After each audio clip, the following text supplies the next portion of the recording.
Over the past 3 decades, genetic knowledge has changed dramatically. Historically, genetics has focused on Mendelian laws of inheritance, essential for understanding rare single-gene disorders such as cystic fibrosis and thalassemia. But now we have entered the era of genomics, the ability to investigate a person's entire DNA sequence. It is thought that in complex diseases, such as cancer, obesity and diabetes, many genes may interact with each other and with the environment. New research techniques, such as genome-wide association studies and biobanks, have been developed to study these diseases, which may, one day, lead to more personalised healthcare. The UK's leading experts in the field of genetics, medicine and ethics have come together to discuss the implications of these genomic research projects. At the table is Steve Jones, Professor of Genetics, Jane Worthington, Professor of Chronic Disease Genetics, Diane Donai, Professor of Medical Genetics, and John Harris, Director for the Institute for Science, Ethics and Innovation. Chairing the meeting is Ralph Levinson, Senior Lecturer in Science Education.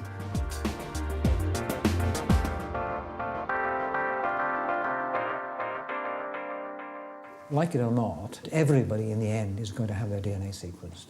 Now, that is going to change things, and I'm not sure we've really begun to think through what to do about it. The clinics are going to be full of the worried well, people who are perfectly healthy, but realise that they're going to die of something. Well, I have news for them, we're all going to die of something.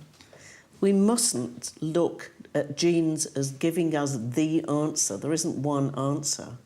There are a number of disorders that if you inherit a gene that's got a mutation in it, you will develop a disorder. And that does affect many thousands of people. But as far as the predispositions of common diseases are concerned, we mustn't just limit ourselves to thinking about the genes.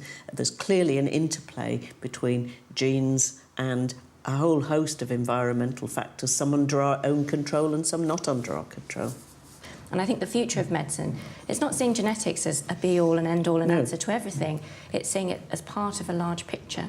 And it's actually putting things together in very complex models, probably, but it's part of the useful information. And I guess it's some of the newest information that we're gaining, which makes it kind of exciting. I think also we have to think about genetics and drugs themselves, the whole science of pharmacogenetics, where how a person's body, regardless of their disease, how a person's body metabolises a particular disease, a drug, may vary considerably. So there may be some people who metabolise it quickly and they need higher doses. There may be some people who metabolise it very slowly, and thus the normal dose might actually be very toxic in that individual.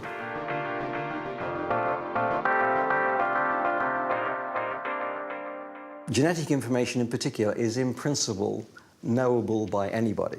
So that, for example, if I take a sip of my glass and I'm imprudent enough to leave the glass on the table and you were curious enough, you could take away that glass, probably get enough of my DNA from it to run my whole genome and know everything about me that is knowable from genes. And that means that because this information is in principle obtainable and very difficult to determine people from obtaining it, it seems to me that we have to move from the conventions of keeping things private to identifying what might be wrongful use of genetic information and having as a society the courage to determine what wrongful use is and to punish it. People often send their material off to be tested, and they get advice back that says, oh, you should drink less, you shouldn't smoke, you should lose weight. Well, that's true for everybody. Absolutely. These health risks, which we all face, genetics is, if not irrelevant, it's only a small part of the story. The more you know about your nature, your genetics, the more important your nurture, your environment seems to be. And that's particularly important in things like heart disease, where some people really are at high genetic risk for heart disease. So really, genetics is just reminding us, really, rather surprisingly, how much most of us are in control of our destiny, not how much our destiny controls us. I think it's also quite helpful to distinguish between genetic information that's associated with certain outcome and genetic information that's associated with risk. So if you collect the right genetic sample, as John says, we could identify him with certainty as the person who drank from that glass. However, if we tested him for variants that are associated with a disease like heart disease, we could say, well, he has an increased risk of developing heart disease, but we can't say with certainty that will happen to him.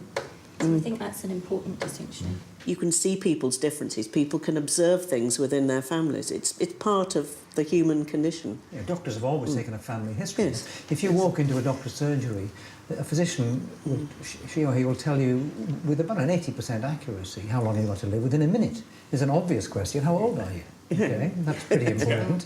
Are you male or female? Women live longer than men. Are you overweight? Do you smoke? Do you drink to excess? What's your blood pressure? What did your parents die of? What's your postcode? A 15-year difference in life expectancy in Britain by postcode.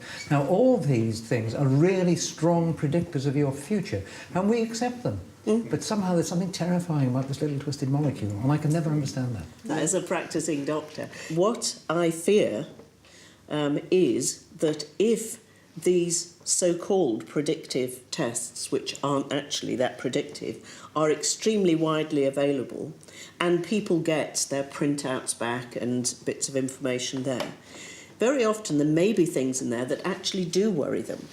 And then they want to go and talk to somebody about what it all means. Absolutely. And should my clinics be full of those people, or should it be full of people who have got a very significant risk of a genetic disorder, whether we can actually offer a more appropriate service for somebody who's much higher at risk?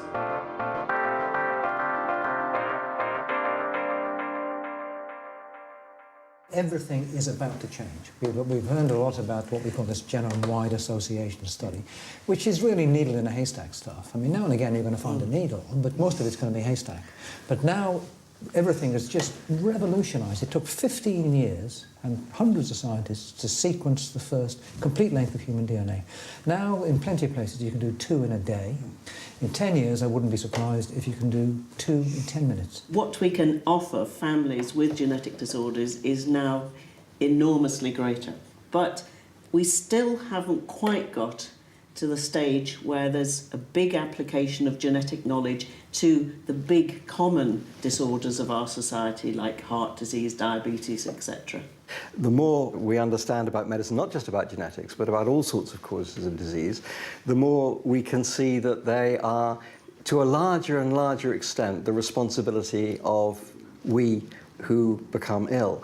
Either we have made poor lifestyle choices, or we have poor diet, or we don't take enough exercise, or we don't take prudent measures that are available to protect ourselves from disease like vaccination and so on. Jane Worthington, one of the fruits of genomics is your particular research into genome-wide association studies. I think when we began genome-wide association studies, we knew that these common or complex diseases were a manifestation of a combination of genetics and environmental factors. But actually, we didn't really have much idea about the number of genetic factors that might be important. We speculated it might be a few. Actually, as a result of doing genome-wide association studies, we've come to realise that the number of genetic loci involved in such diseases is quite varied.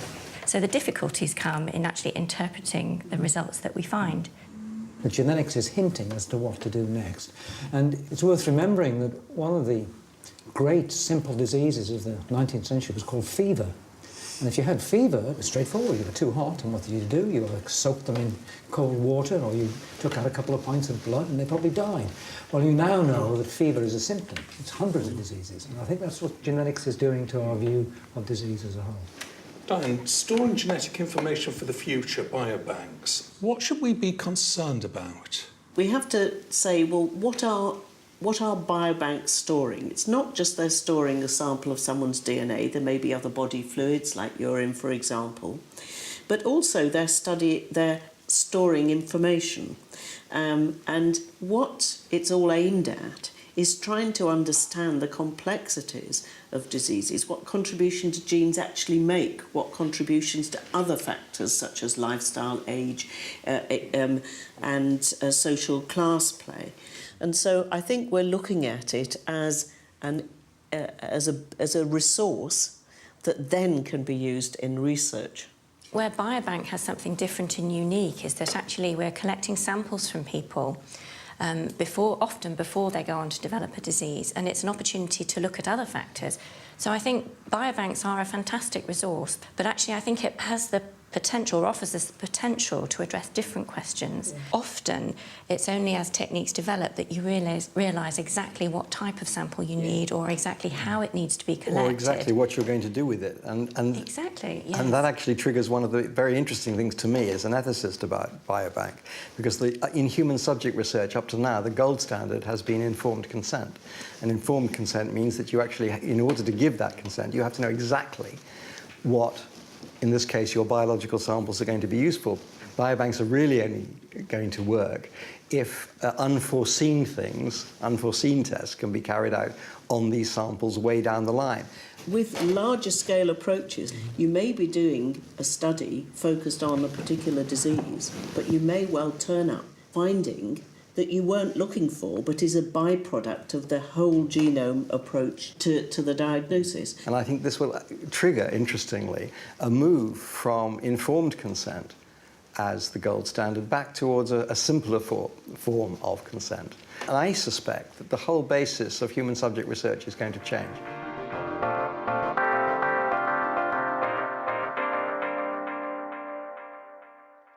Genetics we're teaching today is already fossilized, and the genetics we teach in 5 years is going to be completely different. Now that's going to be a real problem for teachers in schools. We've already got a problem, haven't we, with Mendelian genetics, and now we've got everything coming forward with genomics. How are we going to fit that into the curriculum? I have a real stick-in-the-mud attitude to that. I would leave it out of the curriculum. I remember being really shocked about 15 years ago when PCR was really the in thing, and it was all amazing and new. Teaching it to some first-year students at University College London, and they all rolled their eyes and said, "Oh, we did that in school." They know all the latest stuff.